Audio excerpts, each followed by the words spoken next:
Jody Avirgan here. I'm glad you're enjoying 30 for 30 podcast, part of a special collection of sports audio documentaries from ESPN Films. We're finding the best sports stories for you right now.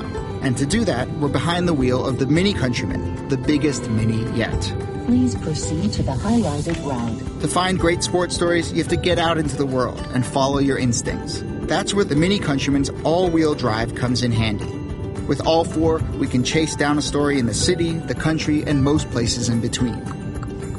Podcast equipment isn't very bulky, but even if we're hauling a lot of gear, there's plenty of cargo space for all your stuff. And if a few of our producers tag along, no problem. The Mini Countryman comfortably seats 5 adults. The Countryman may be big, but it still drives like a Mini thanks to the twin-power turbo engine. No matter what story you're chasing, the Mini Countryman will help you find it. It's available now, and so are 30 for 30 podcasts. Visit miniusa.com/countryman today.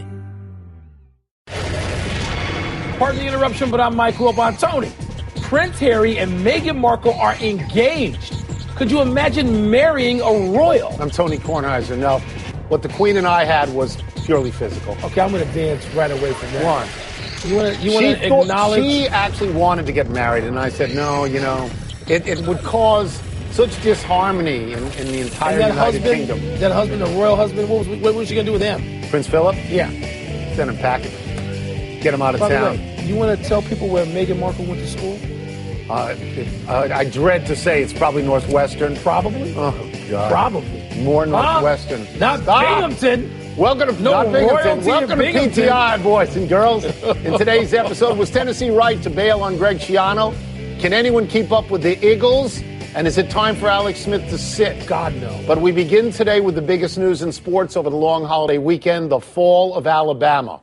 Auburn convincingly beat Alabama and their overrated quarterback, Jalen Hurts. Anybody rating them? Not only did Alabama lose, but so did Miami, falling to a 4-7 Pittsburgh team. Now, Wilbon, you have consistently predicted the demise of all undefeated teams. Accurately. So what is your top 4 right now? And you can have these 4 in any order you want because it doesn't matter, really. What's the 4? I think I would go Clemson 1. I think I would. And I think I would go number 2. You could put Oklahoma 2nd or 3rd. I want Wisconsin in the other spot. Okay, right. So Wisconsin is in my top 4. I don't want to see any poll. I don't want to see any grouping by anybody that has Wisconsin out of the 4th spot. What is your 4th team? Who did I just leave out? Auburn. I'm not putting Auburn first. I know they have wins against 2 number ones this year, and that is incredibly rare if it's ever happened. I have them first. Auburn goes 3rd or 4th. I have them 1. Because you can't do any better than demolishing 2 number 1 teams in the span of 3 weeks. You know what? They lost 2 games. I understand that early in the season. What does your eye tell you right now after the way they handled Georgia and the way they handled Alabama? They tell me Alabama might not be that good. I have Oklahoma, and then I have Wisconsin. And I will say this to you out loud. If Wisconsin beats Ohio State, they're absolutely in without any question. The Alabama now needs help. I'm watching that game. Mike, I'm watching that game. I could not believe their running plays. You hand the running back the ball, and he waits 2 or 3 seconds to see what's going to happen. Let me ask you what are you doing? Who the hell did Alabama beat this year? What's their big win? That's their Florida big State, win? they thought would be better. Florida State is now under 500. What have they done? No. People talk about Wisconsin's strength of schedule. Where's Alabama's strength of schedule? They played a big-time team, and they lost. Let's look at this for a second. Okay, there are 2 elimination games coming up for certain. Clemson, Miami, the winner is in, the loser is out. We agree on that? No, the loser is definitely out. Loser is out. Miami's not a lock to be in. The loser is out. Loser's out. Okay, the other Big 12. TCU, Oklahoma. No. Loser's out. No. Oh, yeah, the loser is out of that, but the winner isn't automatically in. Right, we agree on that. TCU isn't automatically in. That's right. If Ohio State beats Michigan, Ohio State with 2 losses is not. Loser's out. Well, the winner could be out, too. I'm saying that's where Alabama gets back in. My point is, Alabama needs a 1-loss team. 2 of those 3 scenarios to happen for me.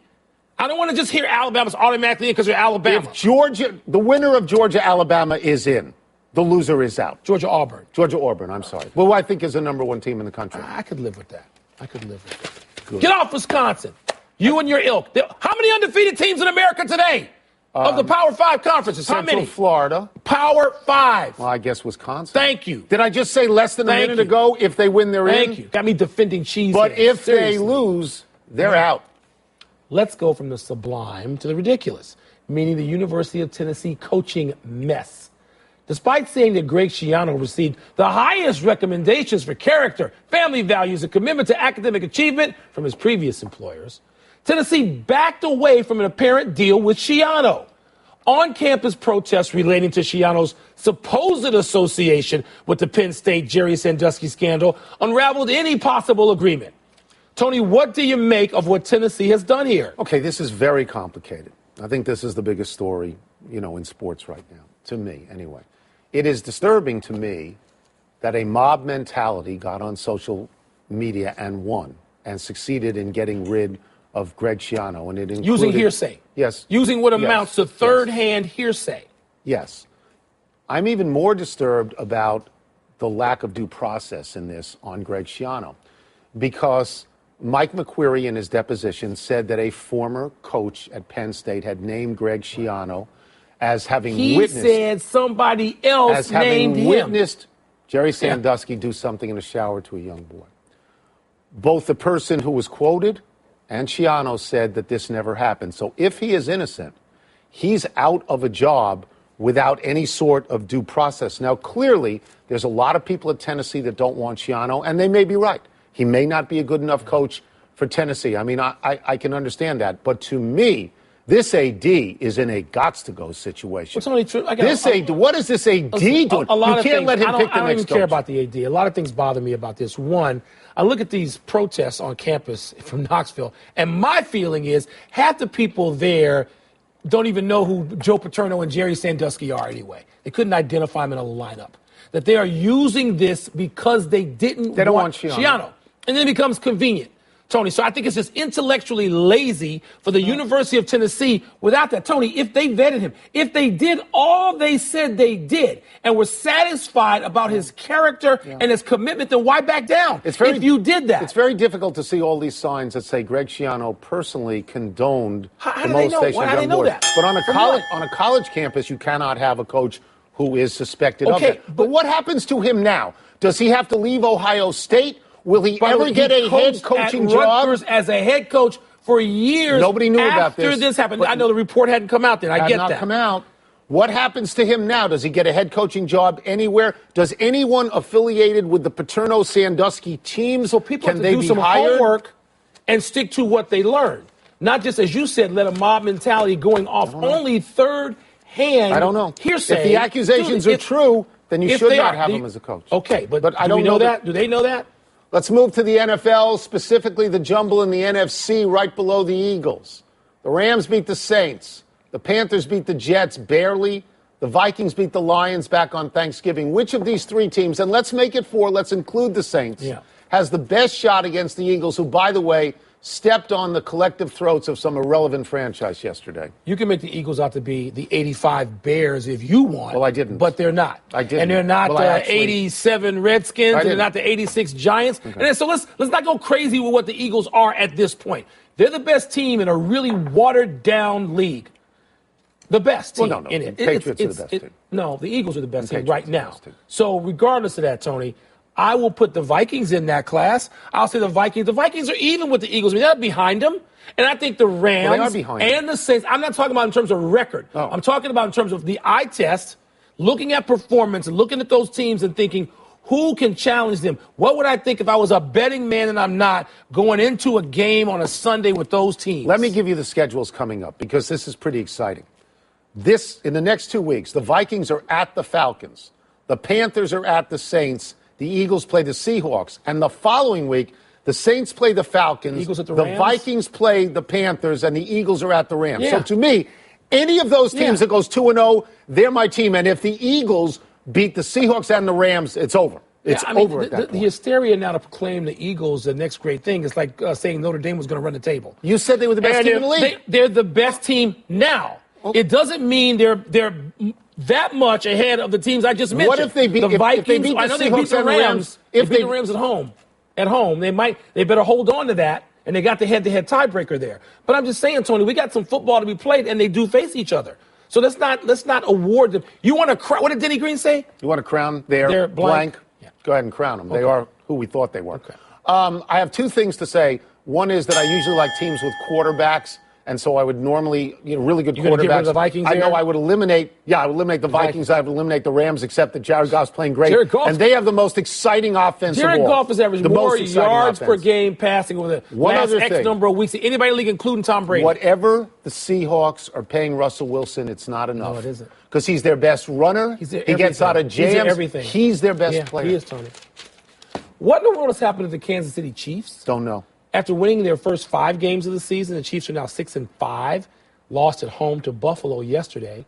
There's such despair in Kansas City after the Chiefs scored 10 measly points against the Bills that people are imploring Andy Reid to bench Alex Smith and go with a rookie, Pat Mahomes, who hasn't practiced with the first team and was said the night he was drafted to be a project, ready to play in a couple of years, maybe.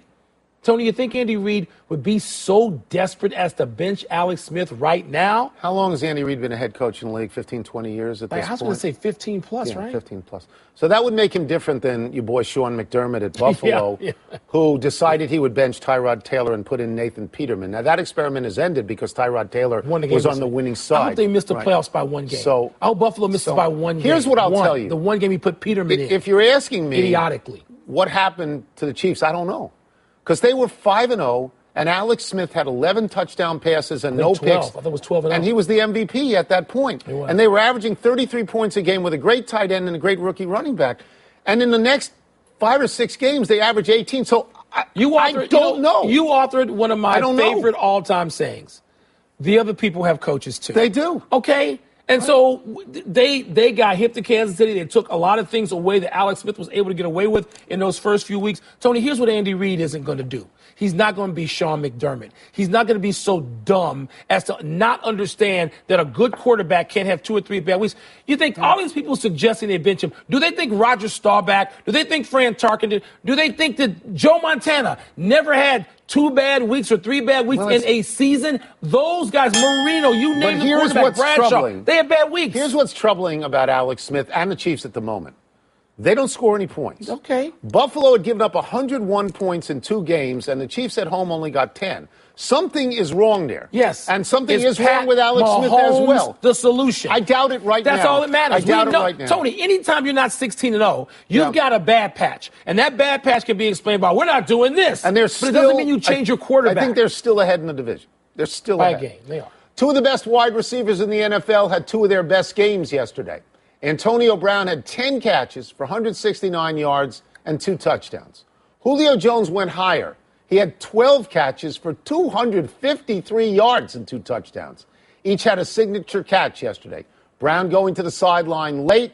Jones extending the ball over the pylon for a touchdown. Turn him around. Wilbon, which was better? Tony, these guys are so great. I mean, they may be 1 and 2. There's so many great receivers in the league right now. I talked about a watered-down product where the players are as great as ever, if not greater, to me, is at wide receiver. And it's hard for somebody at my age to put anybody in the same breath as Swan and Stallworth if they're wearing that uniform. And yet, I know he doesn't have to go against Raiders who have weapons at the line of scrimmage to beat him down. But once he gets off the line, he's as great as Swan and Stallworth. I'm going to pick Brown, but if you take Brown off the board, I'll take Julio Jones. I will tell you that Brown's catch looked harder. And Chris Collinsworth said it may be the best catch he's ever seen. But one of the reasons it looked harder was because Julio Jones had faked the guy literally off his shoes. Out of his underwear. And so then his catch looks easier. You say lingerie on the deck? His catch looks easier, but then when he goes to the pylon, he's Bobby Orr. It's a remarkable play. And in terms of, there are those 2 guys. There's Des Bryant, there's Odell Beckham Jr., there's A.J. Green, and all of them week after week after week, except Beckham who's out. Yeah. You know, they make catches where you go, wow, you just go, wow. You can't believe it. And that's why I'm invoking the name of guys. We thought that nobody was going to be more graceful than Lynn Swann, right? There was a 30-year period we thought that guy has set the standard for that. Here's the bar. And now it seems like Antonio Brown, every other catch, he's up there. Pittsburgh makes you nervous. You don't like him as much as you should. Because they're not paying attention all the time. That worries me. Time for a break. Coming up, America's fun couple, Aqib Talib and Michael Crabtree, were already ejected. Do they deserve to be suspended as well? I love that fight. Just how excited should cheeseheads get about that man, Aaron Rodgers, throwing long passes before last night's game? I'm sure that makes people happy when they see it. Cheeseheads? Oh, yeah. Pardon the Interruption is presented by Sky Vodka. Make every day. Please drink responsibly. Part of Happy Hour. Hey girl, have you done something new with your scales? Using new moisturizer? Nice. It really brings out the hazel in your eyes. Oh, hold on. Are you using whitening strips too? Your fangs look good, girl. Really good. A really charming snake charmer? Surprising. What's not surprising? How much you could save by switching to Geico. Wait, what? Have you been doing Pilates too? Geico. 15 minutes could save you 15% or more. Welcome back to Pardon the Interruption, presented by Sky Vodka, part of Happy Hour.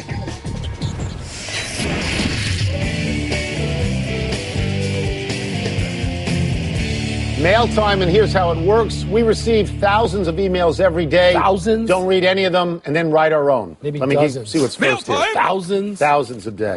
Was ejection enough, or should the league suspend both Aqib Talib and Michael Crabtree for fighting? You know, Tony, it was such a bad look for a league that has got a lot of bad looks right now, from ownership to players, that if they do suspend, if the NFL suspends these guys, I'm okay with it. By the way, I think Talib is a dirty player. I mean, I realize Crabtree just came in wanting to fight. I get that. Yes, he did. But if they suspend him, fine, but I wouldn't. It's football players fighting, so what? Well, Michael Crabtree had no intention of playing that game. No, he didn't. He was going to get Aqib Talib no matter what. Yeah. This was lawlessness as far as I'm concerned, and what impresses me is both coaches, the Denver coach and Jack Del Rio. We can't have this. They didn't blame the other guy's player. They said, we can't have this. That's so right. To me, you have to get at least one game and maybe even two. That was ridiculous. It doesn't reflect anything else. You know, it's not like every player in the league's trying to fight right now. It's just those two. You pull my chain off, I'm going to try to hit you with a tire iron. Well, two chains, apparently. There's a rapper named Two Chainz. I know. Were you okay with Bill Belichick keeping Tom Brady in the game? Peyton Manning didn't come out. Brett Favre didn't come out. Tom Brady doesn't have to come out. Tom Brady was handing the ball off for kneeling.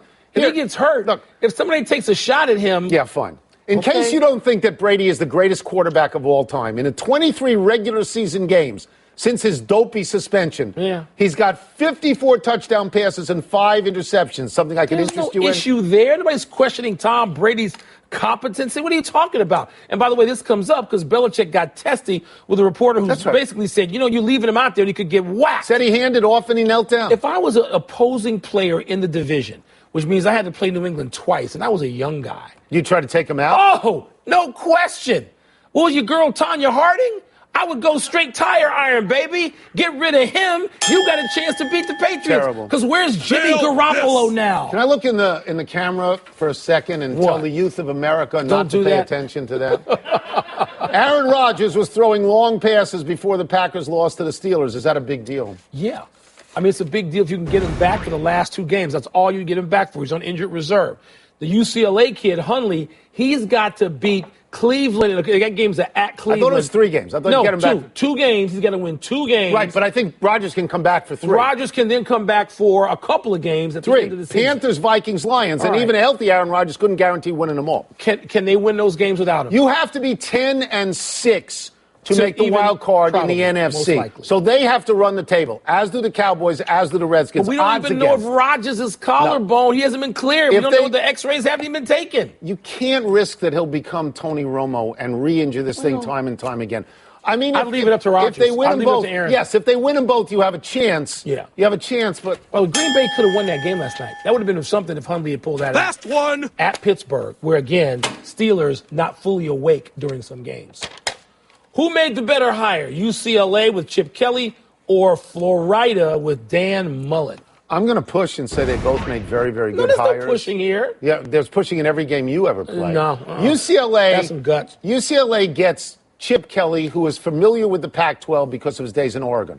My one caveat there is that Chip Kelly was known in college, and that's a while back, as a great innovator. Maybe other coaches have caught up to him. Maybe he's not the great innovator he once was. The Mullen hire is a really, really good hire because he was the offensive coordinator at Florida. He developed Tim Tebow. It's his It doesn't school, matter how and good they're the hire in the is in easiest Florida. part of the SEC, Because their the Eastern people Division. are more self-absorbed and delusional than perhaps any fan base in America. They just fired a guy who was well over 500 at their school. Florida? Yeah, Florida doesn't care. He lied about what was going on. Oh, but you know what? Threats. If a coach they like had lied, they could care less. They're delusional. Chip Kelly, by the way, narrowly the Enough better hire. email. You used to hate Chip Kelly. Let's take one last break. Still to come. Tiger Woods plays a practice round. Can't you feel it, Mike? No.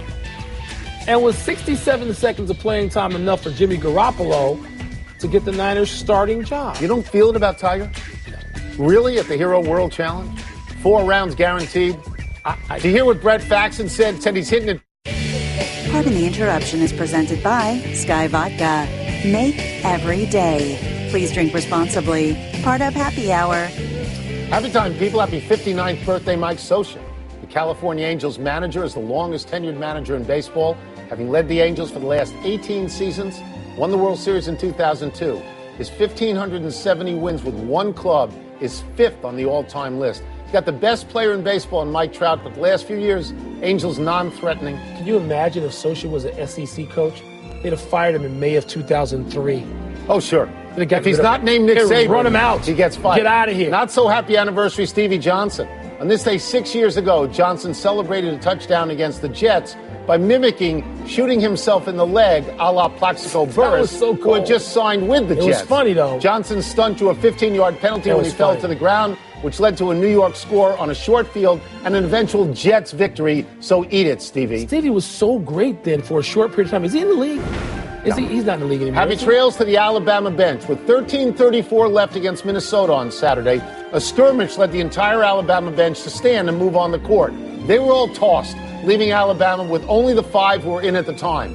One of them fouled out, another got hurt. For the last 10:41, Alabama played 3-on-5 and actually outscored Minnesota 30-22. Now, ultimately, the Gophers won by 5. But what does that say about 14th-ranked Minnesota? If they had lost this game, it would be one of the embarrassing losses all time of all time. All time. You can't lose with that situation. One omission, the Memphis Grizzlies fired Coach David Fizdale. Oh, hold Take on. that for data, Wilbon. I like Fizdale. Well, he's lost gone. 8 in a row, though. Wow. Let's go big finish quick. Let's Browns lost to the Bengals, now 0-11. Do you like them to win any of the last 5? If I tell you they play at Bears, that's their win.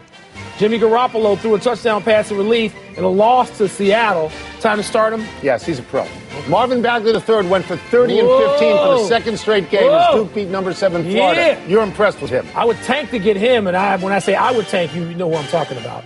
Tiger played a practice round for the Hero World Challenge today. You're so excited. No, I am tremendously excited. Stop. Come on now. This is fake news. No. Maybe this is real. Maybe he makes it. Maybe it's great. Monday Night Football, Texans and Ravens. Who you got? I got Maryland, Syracuse, and I got Wisconsin, Virginia. LeBron, maybe Ben Simmons if he's playing. We're out of time. We're trying to do better the next time. That's I'm a ball Tony night, Kornheiser. not a laces night. I'm Mike Wilbon. Same time tomorrow, Knucklehead. And we send you to Susie Carver and Monday Night Countdown.